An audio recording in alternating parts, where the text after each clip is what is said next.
Boa tarde. Em primeiro lugar, gostaria de agradecer o convite para expor aqui algumas ideias nesta comissão, especialmente ao deputado Babá, autor do requerimento que propiciou esta audiência.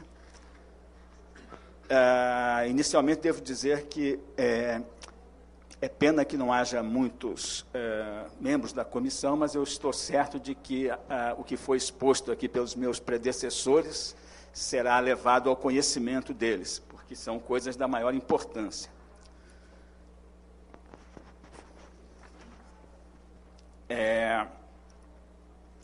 Eu vou, então, fazer o seguinte...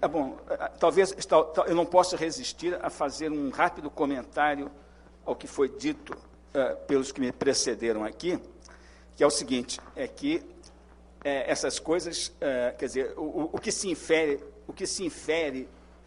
do que todos disseram, que o Brasil é um país que é politicamente manietado, ou seja, a sua sociedade é impedida de perceber a sua realidade, porque a realidade é de tal forma evidente que ela só não chega ao conhecimento de todos porque há uma barreira quase que intransponível do sistema de poder da qual a mídia é apenas um elemento, né, e que se insere num processo de manter o Brasil como país colonizado, exportando os minérios a nada, deixando-os contrabandear, permitindo uma transferência brutal, mantendo o seu país nesse subdesenvolvimento tremendo que explica, por exemplo, o fato de os filhos de várias pessoas não terem emprego, por mais qualificadas que sejam, e assim por diante. Mas isso, então, é só um rápido comentário em relação ao qual eu não pude resistir, não podia deixar de fazê-lo. Mas, então, isso não estava na minha exposição aqui, e eu, então, gostaria de entrar rapidamente nela para não alongar demais isto. A comissão é de meio ambiente. Eu tomei conhecimento de críticas que foram feitas ao projeto dos doutores Enéas e Elimar. Então, eu vou comentar essas críticas. Primeiramente, em relação às questões específicas do meio ambiente. E depois algumas de ordem econômica, muitas das quais já foram até objeto de alguma apreciação dos nossos colegas que me precederam. Então, vou diretamente a essas críticas. A primeira crítica que se fez ao projeto, com respeito ao meio ambiente, seria de que a ampliação da área plantada, imaginem os senhores, devastaria enormes áreas hoje preservadas. Pois é. Então, vejamos. As pessoas que raciocinam, se é que se pode usar o termo raciocinar em relação a isso, imaginam que se trata de produzir, por exemplo, plantas oleaginosas para viabilizar o biodiesel a partir de fontes vegetais e também o aumento da produção de cana e de mandioca para produzir etanol. Imaginam que tudo isso vai representar aumento de áreas de lavoura. Acontece que isso não é verdade. Mas antes de entrar nesse aspecto exato, eu vou definir, em função do que prevê o projeto dos doutores Enéas e Elimar, que seria a substituição completa em 10 anos, do atual consumo de gasolina e de óleo diesel no país. Então, são contas que se pode fazer, contas simples. Talvez não haja necessidade de retê-las, mas eu vou dizer alguns números rapidamente para ver como a gente analisa a questão. Então, é o seguinte, em termos de substituir todo o óleo diesel, seriam necessários cerca de pouco mais de 40 bilhões de litros ano. Bilhões. Vejam, senhores, que aqui só se falava de milhõezinhos, coisa pequena. Quer dizer, agora nós estamos falando em bilhões. Questão de, em termos de substituir o atual consumo de derivados de petróleo. Então, elevando assim, o Brasil hoje consome 700 mil barris diários de óleo diesel. Mesmo prevendo um aumento desse consumo para 800 mil, isso demandaria uma produção de biodiesel de 46 bilhões de litros por ano. 46 bilhões de litros por ano. Para fazer a substituição completa da gasolina com etanol, bastaria praticamente dobrar a área de cana que há hoje no Brasil, e produzindo quase que só álcool e menos açúcar, né? Com isso, então, nós teríamos... nós dobraríamos a produção atual, que é de 15 a 16 bilhões de litros, no caso do álcool. Quer dizer, no caso do etanol, para substituir completamente a gasolina. Questão de, vamos dizer, 15 a 16 bilhões a mais do que se produz, dobraríamos. E no caso do diesel, tem que se partir, como foi mostrado aqui pelo Iturra, praticamente do zero, né? E partindo do zero para chegar em 46 bilhões de litros ano, nós fazemos, então, uma conta simples. Nós estimamos uma produtividade para o etanol na base de 6 mil litros por hectare por ano. E aí nós dividimos o valor da produção de que nós precisamos daqui a 10 anos, né?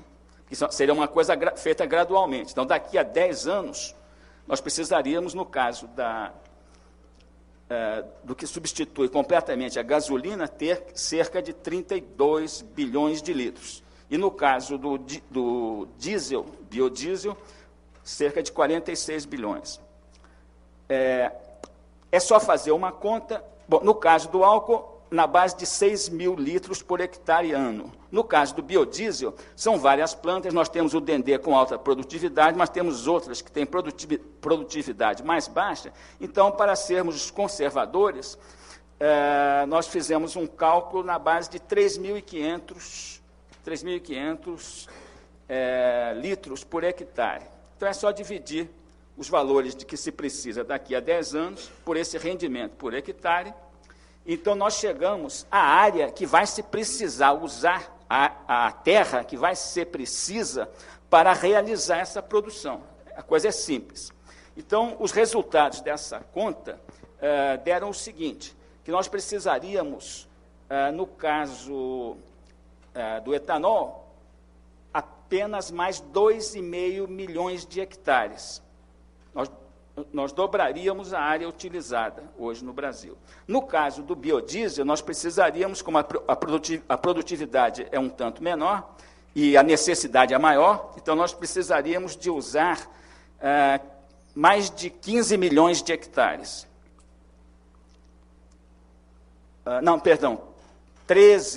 Menos de 14 milhões de hectares para as oleaginosas. Somando as duas coisas, nós teríamos cerca de 16 milhões de hectares. Isso aí é apenas 1/3 das áreas de lavoura no Brasil, que a lavoura no Brasil usa 48 milhões de hectares. É só multiplicar 16 por 3, dá 48, 1/3. Acontece que o que se vai plantar para conseguir o óleo, para substituir o biodiesel, não vai ser com lavouras, não vai precisar se desmatar coisa alguma. Trata-se, primeiramente, de aproveitar o dendê que existe na floresta e plantar mais, mantém-se a floresta. No caso, isso nas áreas do trópico úmido. Nas áreas de cerrado, existem plantas como o pinhão-bravo, tung, uma série de outras plantas que são arbustos e são árvores. Então, não se vai desmatar nada, ao contrário, se vai preservar mais o meio ambiente, né? plantando bosques, é o chamado plantio direto, na terminologia dos técnicos. Fariam-se bosques nessa região, com essas plantas oleaginosas, e então, ao contrário de se desmatar, se preservaria o meio ambiente, muito melhor. Não parou aí a coisa, que vejam bem, já está no primeiro gráfico aí, não? Era para pôr, esse aí é depois, esse é o segundo, me parece. Esse aí seria o segundo gráfico. Não, tem razão, é o primeiro. Então, nós temos aqui o seguinte, área da biomassa, né? Tem alguma coisa interferindo aqui embaixo. Bom, então nós temos a legenda aqui. Nesta figura, nós comparamos o que vai ser utilizado, isso aí levantou, beleza. Nós comparamos aqui aqueles 2,5, aquela linha que está no eixo horizontal, que quase não se vê, aquela última lá à minha esquerda, onde você tem 2,5, isso seria a terra de que se vai precisar para dobrar a produção de etanol, de álcool. O segundo cilindro, o polígonozinho, o segundo retângulozinho, é a área de que se vai precisar para conseguir substituir todo o uso de biodiesel, de diesel no país, por biodiesel. 13,3 milhões de hectares. Isso aqui é a soma, a terceira coluna que está em rosa, é a soma dos dois, dá 15,8 milhões de hectares.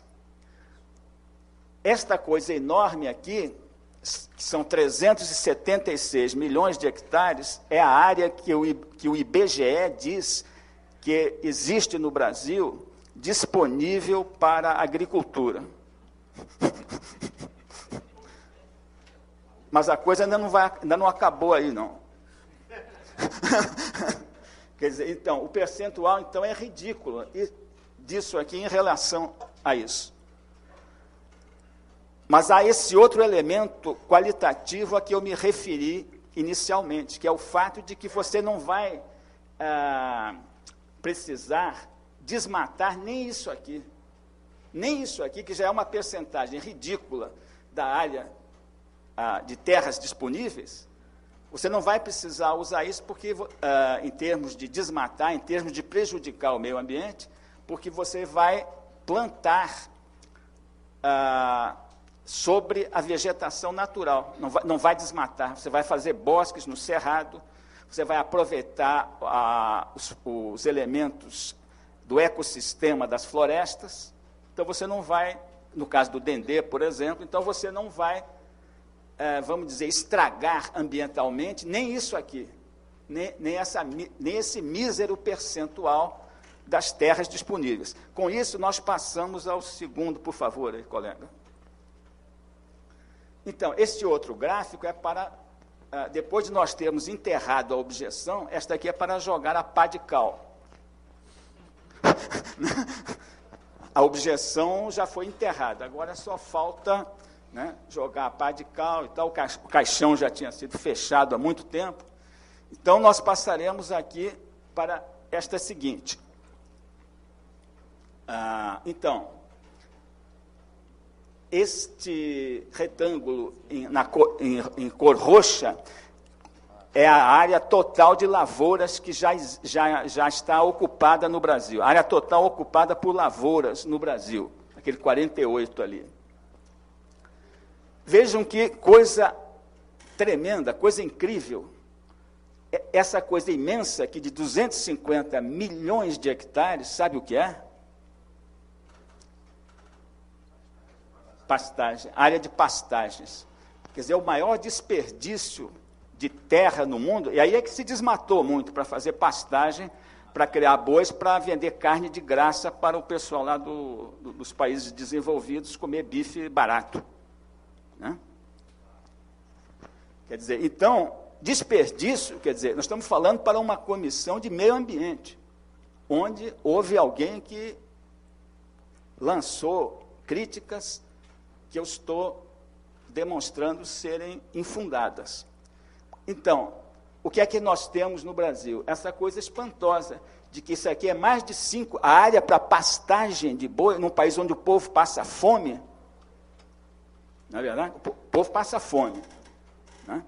Você tem uma área de pastagens 5 vezes maior do que a área de lavouras. Quer dizer, que aqui é que dá o grão, o negócio, o feijão, o arroz, aquilo que seria o sustento da população, né? Bom, carne é um luxo, mas o Brasil tem tanta terra que poderia se dar esse luxo, e se deu. Mas ainda sobra muita terra. Mas essa não é a questão. A questão é a seguinte, em termos da interação que existe entre o projeto de substituir completamente os combustíveis de petróleo pelos de biomassa, a relação disso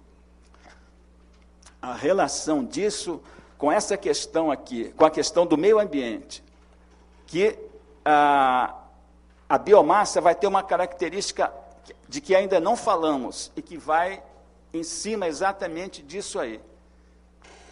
Não só não prejudicará o meio ambiente, como corrigirá vamos dizer assim, um certo prejuízo ao meio ambiente que vem ocorrendo. De que maneira? Acontece o seguinte, que para produzir 46 bilhões de litros de óleo por ano, na base de esmagar plantas oleaginosas, você tem o subproduto, que é o farelo, numa quantidade imensa. Eu tenho os números aqui, mas como eu já não estou lendo mais nada daqui, não faz diferença. Eu tenho um número aqui, mas é um negócio assim, deixa eu ver se eu encontro aqui agora. Eu já não estou lendo aqui, a gente perde a coisa aí, né? Mas, quer dizer, é uma quantidade assim, deixa eu ver se eu encontro aqui, é uma coisa assim de uns 83 milhões de hectares, perdão, num instantinho assim.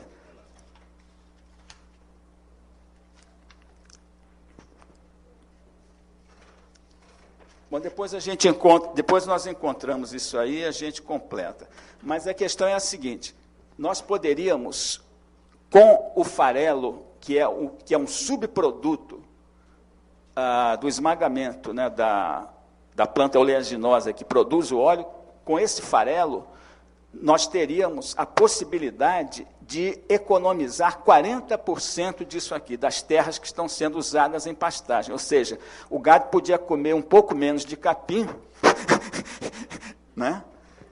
Não sabemos se ele vai ser consultado, mas, de qualquer forma, como também não se consulta a população para nada, não é verdade? Nós teríamos, então, a possibilidade de economizar 40% dessas terras que estão sendo usadas para capim, para o gado comer, né? O gado usaria uma terra menor com capim e teria uma ração balanceada com elementos altamente nutritivos, proteínas, uma série de coisas, né, que você tem. A mesma coisa que a Europa faz hoje com a alimentação do gado. É. A Suíça hoje se cria gado em prédio de 10 andares. Certo. E depois de uma maneira muito melhor, porque veja bem, porque você tem plantas aqui que produzem o óleo vegetal com alta produtividade, acima de 3.000 litros por hectare, né, por ano. Enquanto que a soja produz 500 apenas, no máximo 500. E o Brasil exporta o farelo da soja justamente para esse gado, para ser servido lá nos apartamentos, né, que vem de moto, né, para servir nos apartamentos onde o gado reside lá na Suíça, não é isso que você falou?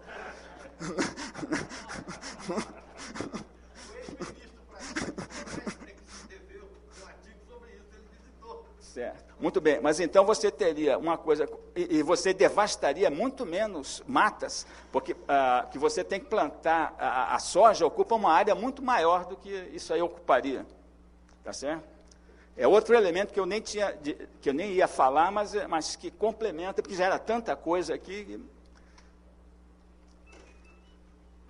Então, você poderia, provavelmente, no mínimo, substituir 40% das pastagens por essa ração que resulta como subproduto da produção do óleo combustível.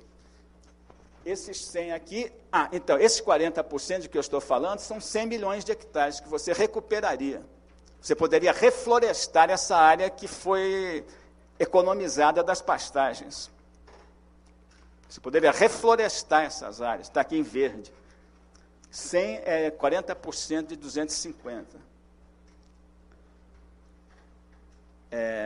Então, veja bem, vamos comparar. Isso aqui é mais do que tudo que o Brasil usa de lavoura, é o dobro. Isso aqui é mais que o dobro, 100 para 48.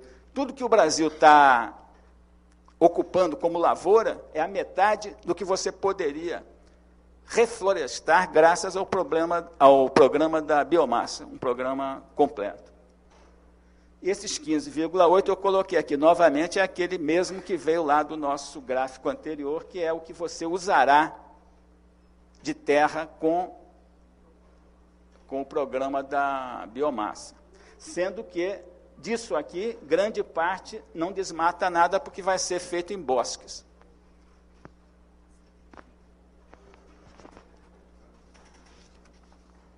Bom, então, como é que está de tempo aí o presidente da sessão? Já tem alguns minutos. Tá certo. Então, eu passaria... Bom, há mais uma crítica que foi...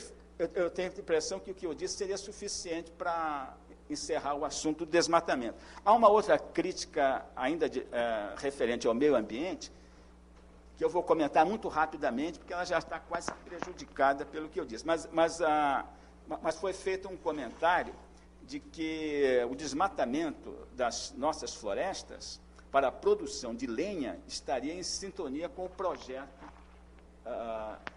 aí do doutor Enésio e do doutor Elimar. Bem, o projeto que eu examinei, né, ele não se refere especificamente, não há nada ali que obrigue a que se trabalhe especialmente em termos da produção de lenha. Mas, por outro lado, a produção de lenha também não é algo que seja contrário ao meio ambiente, desde que se trate de árvores plantadas para fins energéticos. Se você não desmatar florestas existentes para queimar lenha, e você tiver florestas plantadas, né, e garantindo o replantio do que for abatido, não há prejuízo algum para o meio ambiente. E nós,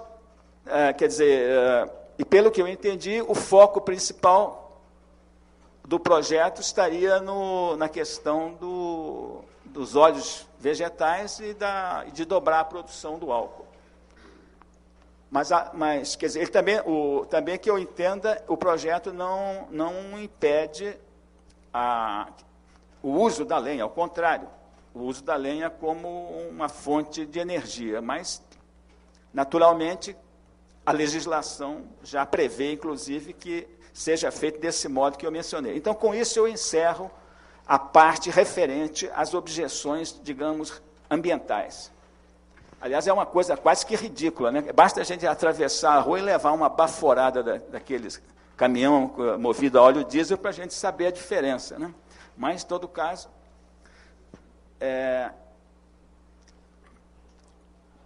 nem vou comentar os pareceres dos médicos, né, que falam de grandes problemas, né, de saúde, por exemplo, na cidade de São Paulo, né, que como a gente sabe, ela tem condições também climáticas que às vezes fazem até aumentar o efeito da poluição.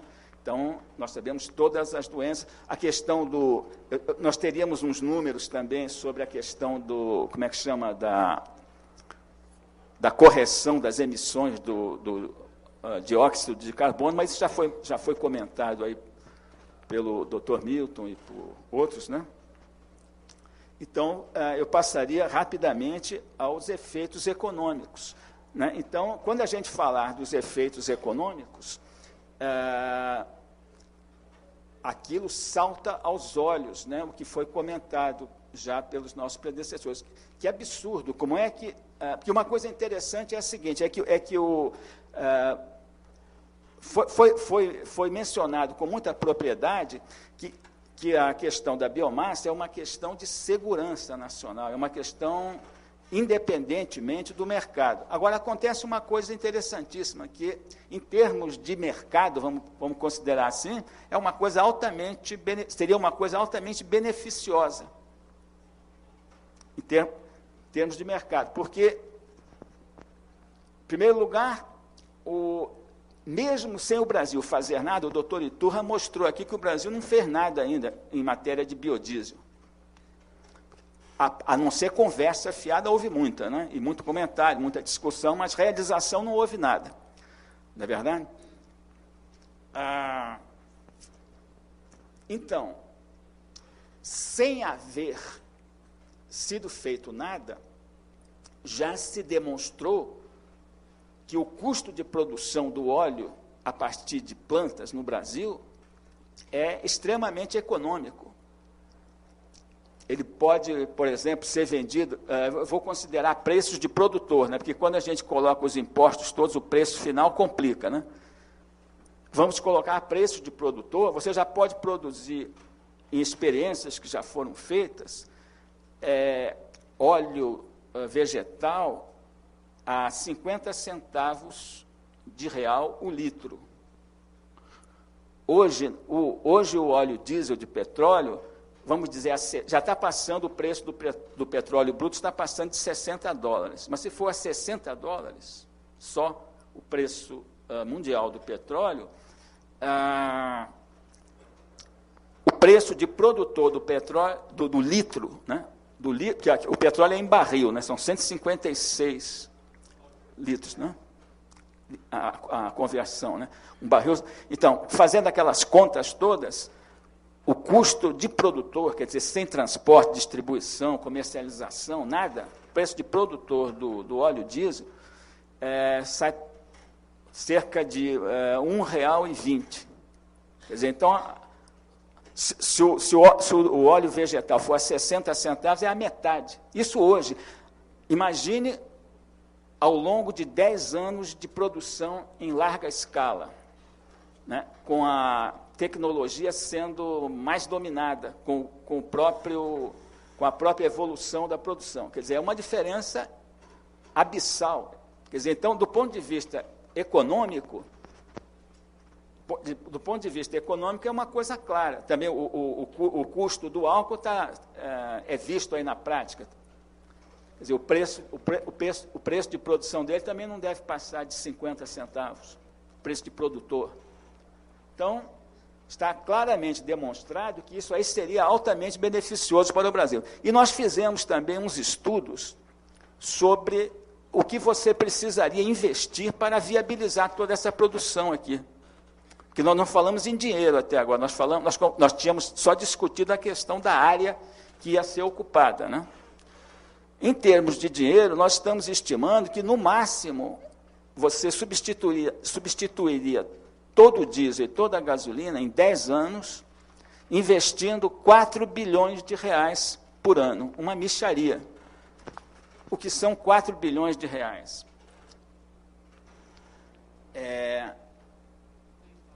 Veja bem, vamos comparar isso, primeiramente, com o que se economizaria só com a diferença de preço. Ou seja, somado a produção dos 46 bilhões de litros ano do óleo, com mais uns 30 e pouco do etanol, você teria totalizaria 75 bilhões de litros. Ora, se você economiza 50 centavos que seja por litro, você já teria aí um ganho de, vamos dizer, 40 bilhões de reais por ano. 40 bilhões de reais por ano, vamos dizer, ao longo dos 10 anos. E na economia gradual que você faz ao longo desses 10 anos, quer dizer, somando o ganho em cada ano, você teria uns 200 bilhões de reais de ganho nesses 10 anos, e a partir do 10º ano você estaria ganhando 40 bilhões de reais por ano com a diferença de preço. E esses 50 centavos que eu estou pondo de diferença é uma estimativa extremamente conservadora, porque isso a diferença do preço de produção hoje já é mais do que essa. Então, não estamos nem projetando o que pode ser o objeto aí do nosso próximo gráfico, né? Que é a evolução dos preços de petróleo, que só tem aumentado e tendem a aumentar. Vamos ver o preço do petróleo bruto aqui. Então, esse é um gráfico aí de longo prazo. Isso aqui começa em 73, quando houve aquela primeira crise do petróleo e tal. E isso aqui é em dólar ajustado. É dólar ajustado para valor de 2004. Né? Houve um pico ali no final dos 79, 80, por aí. E, a partir de 2001, uma coisa assim, 2002... os preços estão subindo de forma aguda. Né? Aqui chegou a um mínimo de 13, era 29. Aqui. Isso são preços do barril do petróleo. Hoje, quer dizer, 2004 foi para 28 dólares o barril, 50 dólares mais para o fim de 2004, e nós já estamos em 64 dólares o barril. Todos os especialistas mundiais de petróleo consideram que o preço provável é de, no mínimo, 100 dólares o barril para 2010. Então, esses 50 centavos de diferença, que eu falei, podem mais que dobrar. Então, você ganharia, no caso, com 75 bilhões de litros por ano, você ganharia 75 bilhões de reais por ano.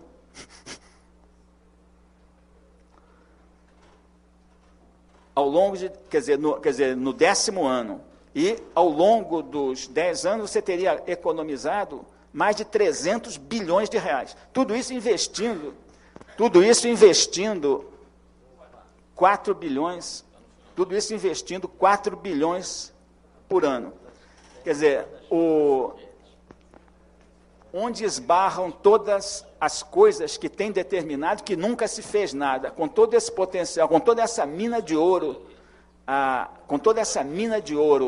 ao alcance, aparentemente, da mão, por que é que nunca se faz nada?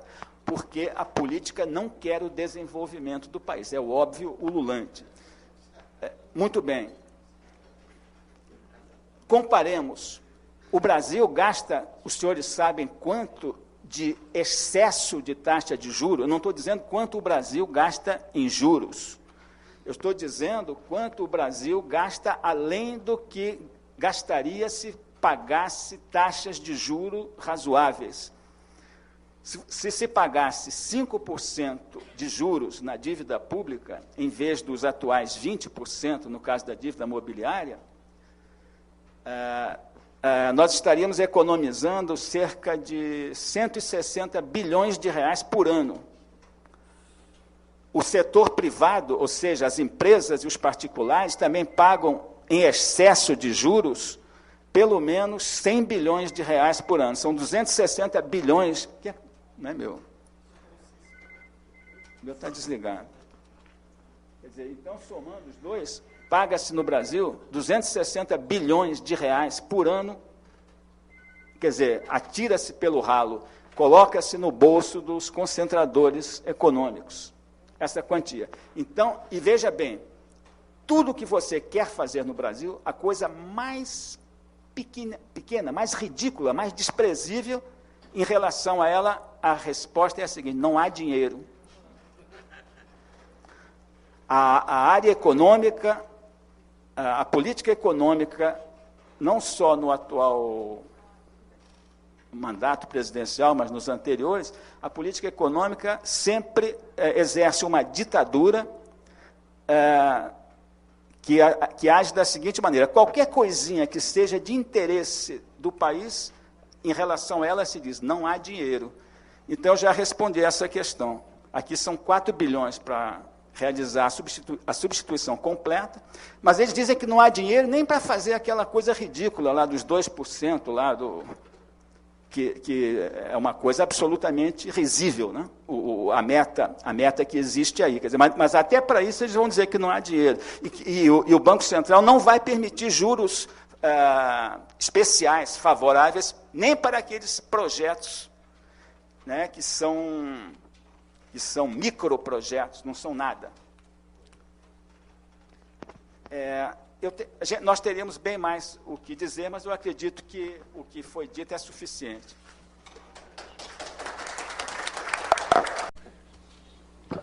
Indago, doutor Adriano.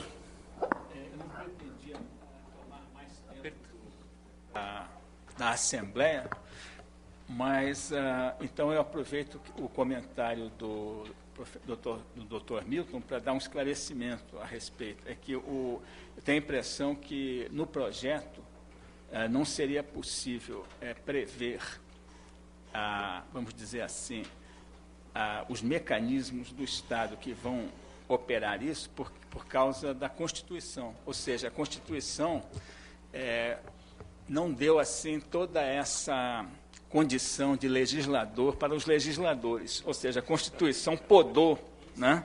A Constituição podou vamos dizer, a prerrogativa do legislativo de legislar, ou seja, limitando esse poder da seguinte maneira. No caso, tudo que é uma proposta para estruturar a administração pública da União tem que ser, pela Constituição, um projeto de lei de iniciativa do Executivo.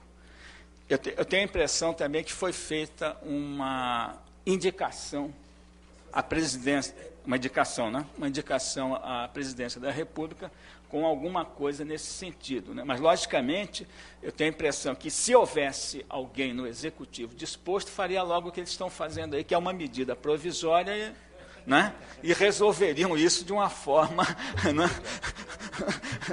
Uma pergunta rapidíssima. Pois não, professor. O deputado Babá falou de nós passarmos à comissão um documento escrito sobre o nosso depoimento. Então, eu perguntaria como isso pode ser feito. Faríamos uma versão... Não, o senhor pode endereçar à presidência da comissão toda a documentação relativa à disposição que fez, e nós faremos chegar ao autor do requerimento, bem como também aos autores do projeto, tá, para exame.